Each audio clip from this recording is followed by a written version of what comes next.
जय Hind. Republic day parade का tableau को हम कंप्लीट करें। सेट 2 टेक्निकल प्रॉब्लम रहती है, कुछ लाइट चल जाती है जिसकी वजह से डिसकंटिन्यू हो जाता है पार्ट। अभी हमने जो सेकंड विनर रहा वो गुजरात का ड्रोडा विलेज रही। यहाँ से चलते हैं, ठीक है। जो सेकंड बेस्ट टैब्लू तीन स्टेट्स को मिले हैं, ठीक है। उनमें से सेकंड गुजरात रहा, ड्रोडा विलेज गुजरात की, आइकनादा गुजरात बॉर्डर टूरिज्म। ये ड्रोडा विलेज जो है बॉर्डर में है, रन ऑफ कच्छ में, ठीक है। यहाँ देखिए, यहाँ पे भंगा, अभी आपको मैंने वो जो घर दिखाए थे, जो डिस्प्ले किया था इन्होंने झांकी में, वो ये है। इनको भंगा कहा जाता है, ठीक है। इनको भंगा कहा जाता है।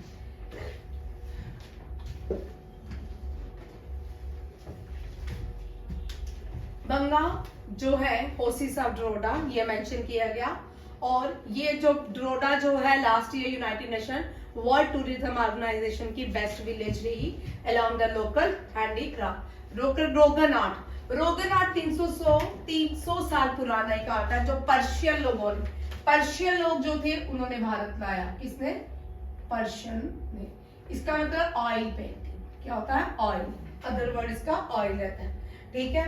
जब पर्शियंस को उनके देश ईरान से बाहर निकाला गया तो जो ईरान है वो पारसी लोगों का घर था। जैसे कश्मीर में कश्मीरी पंडित होते थे, ठीक है, वैसे ही ईरान में पारसी होते थे, ठीक है। और जब आए उनको भारत में गुजरात के राजा ने शरण दी और वो वहीं बस गए। उनका जो गॉड का एलिमेंट होता है वो फायर होता है, वो अपने उस फायर को लेके गुजरात में ही बस गए। और पारसी जो है हमें सौराष्ट्र, जो बॉम्बे प्रोविंसेस पहले बोला जाता है जिसको, वहां पे उस एरिया में देखने को मिलते हैं। रोगन आर्ट देखने को मिलता है। वाइब्रेंट रण उत्सव किया जाता है। रण उत्सव जो है 3 मंथ चलता है। कितने मंथ चलता है? 3 मंथ। 10 सिटी भी इसके अंदर है। And the culture phenomena garba भी क्या है? Intangible UNESCO world heritage site of Gujarat, ठीक है। इंटेंजिबल वो चीजें होती हैं जिनको हम टच नहीं कर सकते, फील कर सकते हैं, ठीक है। एक तो गरबा आ गया गुजरात का, और जो इंटेंजिबल दूसरा डांस है वो है राजस्थान का। किसका? राजस्थान। ये इंटेंजिबल क्वेश्चन आते हैं कलबेलिया, ये भी आप रखिएगा, ठीक है। UNESCO world heritage site of Gujarat जो है बहुत सारी है। रानी की वाव, डोलावीरा, और Ahmedabad first wall city UNESCO. Bharat की पहली वॉल सिटी कौन सी है यूनेस्को की? हाँ, अहमदाबाद। और कोई है? ठीक है, ये यूनेस्को वर्ल्ड हेरिटेज साइट है गुजरात की। गुजरात में हम जो अपना टाइम देखते हैं वो सौराष्ट्र से हम उसको नोटिस करते हैं, क्योंकि अरुणाचल प्रदेश में 2 घंटे पहले सनराइज होता है भारत में, ठीक है, और सौराष्ट्र में 2 घंटे के बाद होता है। और हमारे पूरे भारत की जो वॉचेज है वो किस पे डिपेंड करती है? सौराष्ट्र के टाइम जोन पे। और 2 घंटे का लैकिंग है। और उसके बाद काइट फेस्टिवल होता है। काइट फेस्टिवल अहमदाबाद में कौन सी नदी के किनारे? साबरमती। और लास्ट ईयर एनडीए में क्वेश्चन था, सूरत में कौन सी नदी के किनारे है? ताप्ती नदी, याद रखिएगा। स्टैचू ऑफ यूनिटी कौन सी नदी के किनारे बना है? नर्मदा, ठीक है। ये 3 नदियां जो कॉमन है गुजरात की वो इस तरह, ठीक है। सूरत जो है डायमंड सिटी ऑफ इंडिया भी कहलाती है। Ahmedabad first wall, UNESCO first wall city of India. And largest statue of the world is statue of unity. वो किसका है? Dedicate to Sardar Patel. बड़ा इंपॉर्टेंट क्वेश्चन है, बड़ी बार आता है, ठीक है। इससे पहले स्टैचू ऑफ यूनिटी जो लिबर्टी जो था, स्टैचू ऑफ लिबर्टी जो है वो फ्रांस ने यूएसए को दिया, ठीक है। वो सबसे बड़ा स्टैचू था और इसको सरपास किया स्टैचू ऑफ यूनिटी ने। ये भी याद रखिएगा।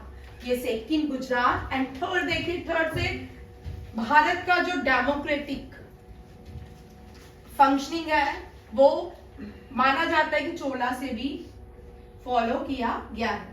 ठीक है, ये सेकंड थर्ड बड़ा अच्छा है। थर्ड जो है कुदवोलाई सिस्टम। कुदवोलाई सिस्टम ये तमिल में है, means mother of democracy. Mother of democracy Tamil Nadu के कौन से सिस्टम को कहा जाता था?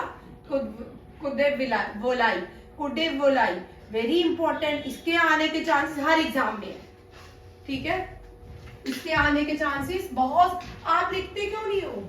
आप हाँ घर पे बच्चा ये लिखो ना, घर पे भी लिखना, ये तो लिखो। और कौन नहीं लिखता? अनीश तो नहीं लिखता? लिखता हूँ। बाकी बच्चों लिखने या पढ़ने वाला तो लिखना, ये तो लिखना है छोटी छोटी चीजें। ये मेरा ही होता है। जी क्या बोल रहा है? कौन बोल रहा है? मैं बोल। अच्छा दिनेश, वेरी गुड। ठीक है, बिना लिखे उसको पता है भाई, पूछे उसने, अग्निवीर दे चुका है वो। ठीक है, लिखे बिना काम नहीं बनता। ठीक है, अब देखो उसको बोलो रोहित को आता है 10, अब पेपर आ गया उसका, बोलो मैम बोल रही आप क्या करना है? फोन ही नहीं रहता। एक मिनट, ये क्लियर ही दिख रही ना वहाँ पे स्लाइड? ठीक है, दिख रही है? ये नहीं दिख रहा? इसमें दिख रहा है। ठीक है, चलो। Kudavolai the oldest democratic process of Chola Tamil. Chola जो है भारत के लिए बड़े इंपॉर्टेंट है। इन्होंने पहली ग्रैंड एनिकेट डैम बनाई। अब बताओ ये कौन सी डैम है? Grand anicut. चलो भाई, मैं रोज पढ़ाती हूँ, थोड़ा सा ना दिमाग की बत्ती घुमाओ। किस डैम को ग्रैंड एनिकेट कहा जाता है? कलाना डैम भाई, मैंने बोला दिमाग की बत्ती घुमाओ। कलाना डैम, कलाना डैम चोला एम्पायर ने बनाया था। कैरिकाल चोला, किसने? चोला ने बनाया था, कैरिकाल। ठीक है, अब देखो इस सिस्टम को चोला ने इंट्रोड्यूस किया था। अब हमने सिंगोल जो है ना, ये भी चोला से पहले ऐसा नहीं है कि सिंगोल चोला ने इंट्रोड्यूस किया था। महाभारत रामायण में भी जब भी कोई अपना उत्तर रिस्पॉन्सिबिलिटी, कोई भी राजा दूसरे राजा को रिस्पॉन्सिबिलिटी देता था, उसको एक दंड दिया जाता था। भारत में एक प्रथा थी, क्योंकि सी राजा गोपालाचार्य साउथ इंडियन थे, तो चोला सभी पूरा भारत जो है चोला इंस्पायर्ड है। और एनसीईआरटी की बुक्स में चोला जो किंगडम थे पहले कम पढ़ाए जाते थे। भारत का एक तरह से बोल सकते हैं कि साउथ इंडिया हमें बहुत कम नॉलेज, नॉर्थ इंडिया के लोगों को कम है, जबकि साउथ इंडिया में बहुत सारी, जैसे झांसी की रानी आपको पता है, साउथ इंडिया में भी बहुत सारी क्वींस हुई हैं।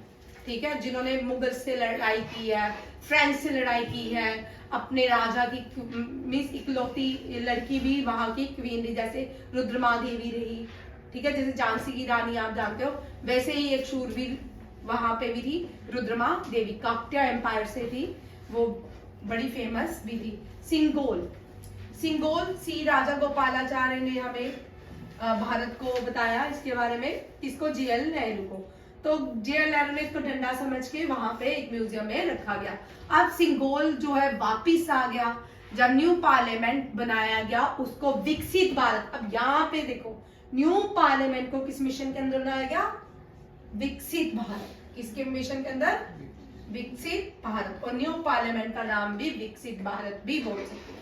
ठीक है, क्योंकि 1911, यहां पे जाने से पहले 1911 देखिए, 1911 में क्या हुआ था?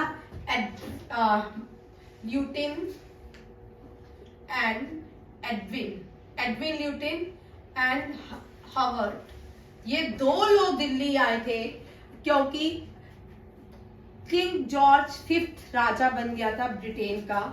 उसके नए राजा बनने की खुशी में एक नया राज्य खड़ा की बनाया गया, रायसन हिल। क्या बनाया गया? रायसन हिल। न्यू दिल्ली खड़ा किया गया रायसन हिल में, जिसमें पार्लियामेंट हाउस, राष्ट्रपति भवन, ये सारी चीजें बनाई गई रायसन हिल में। तो इसको, ये ओल्ड हो गया, ठीक है, ये ब्रिटिशर्स ने बनाया था। अब भारत अपनी चीजें खुद बना रहा है, न्यू चीजें, इसी को ही लेके इसका नाम है विकसित भारत। चोला यहाँ पे आता है विकसित भारत, जो आज भी हम राइट टू वोट वाला, वोट कैसे डाला जाता है, चोला एम्पायर में ये काम होता था। विलेजेस और पंचायत के इलेक्शंस होते थे।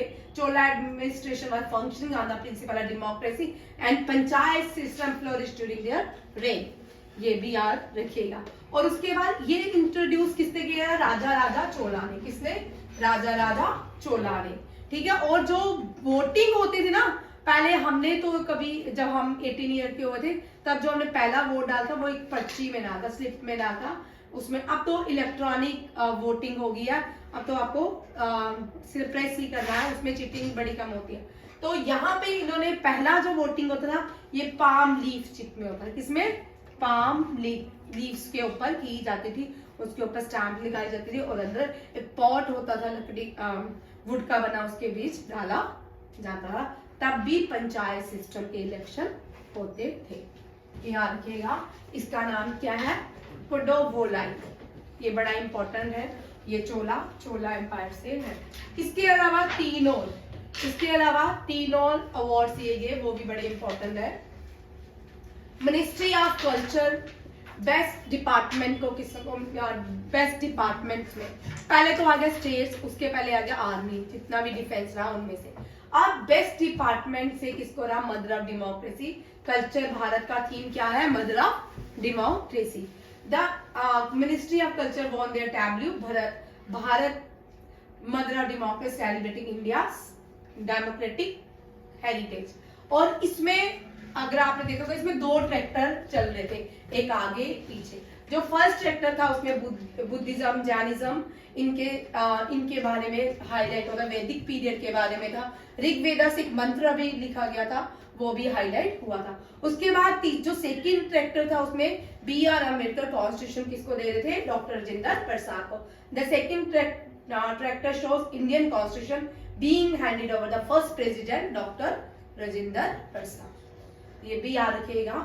ये बेस्ट मिनिस्ट्री में किसको गया, मिनिस्ट्री ऑफ कल्चर। और मिनिस्ट्री ऑफ कल्चर का थीम क्या था, मदर ऑफ डेमोक्रेसी। और बेस्ट डब्ल्यू ये दिया मिला किसको, मिनिस्ट्री ऑफ कल्चर में। और इसमें क्या हाईलाइट थी, कौन से टैब्लू में डॉक्टर B.R. अम्बेडकर हैंडिंग कर रहे थे constitution of India to doctor Rajendra Prasad, ministry of culture, याद रखिएगा।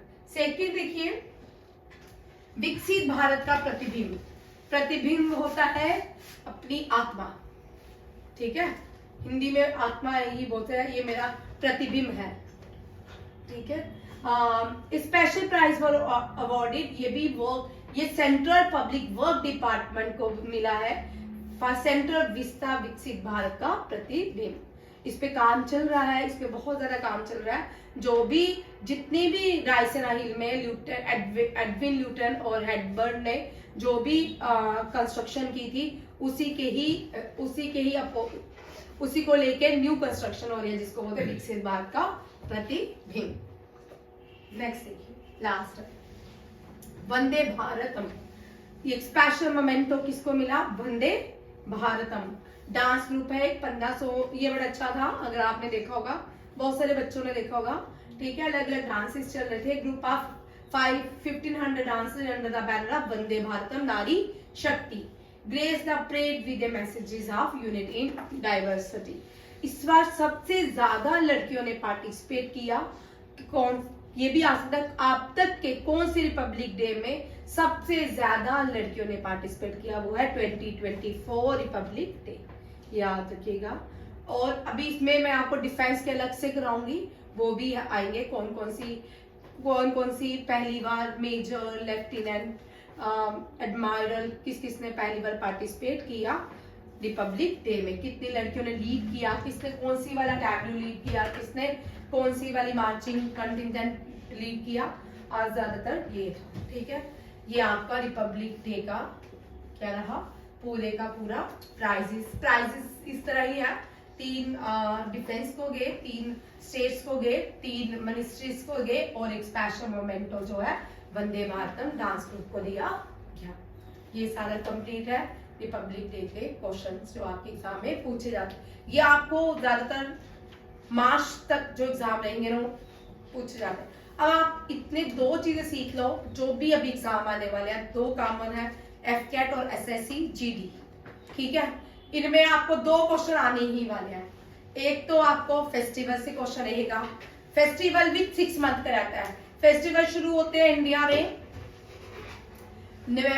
अक्टूबर से। जो नवंबर से लेके अप्रैल तक जितने भी एग्जाम होते हैं ना, सब में फेस्टिवल करंट अफेयर के आते हैं। एक इसका क्वेश्चन आएगा, एक आपका फिल्म फेयर अवार्ड हुआ। 3 इन तीनों से क्वेश्चन एक कंपलसरी मान के चलो कि ये तीनों होंगे ही होंगे। ठीक है, थैंक यू, जय हिंद।